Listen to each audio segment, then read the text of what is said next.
BBC came under fire as it was accused of being biased against Reform UK leader Nigel Farage during an interview on BBC Radio 4. The BBC has sparked another bias row after EmmaBarnett grilled Nigel Farage in a tense interview on BBC Radio 4. The topics of the success of Brexit and Farage's relationship with billionaire Elon Musk came up, with Barnett being accused of a hatchet job against the Reform UK leader.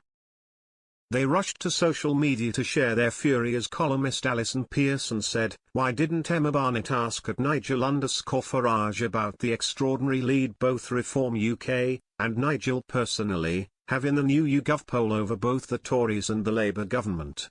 It's a historic moment. Too busy beaching about Brexit and Musk."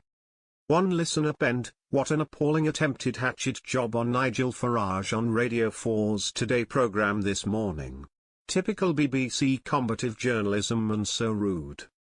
Another raged, "What a waste of time having at Nigel_Farage on this show if all the interviewer is going to do is show the BBC bias like a typical Ramona. Very poor quality interview, disparaging towards one of the most important UK politicians in early 21st century." A third agreed, "Nigel Farage was just on BBC Radio.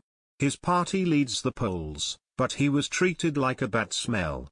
The tone was withering, petulant and sneering, as if the host had to prove her journalistic integrity by, not just roughing up Farage, but by intimating he is beyond the pale."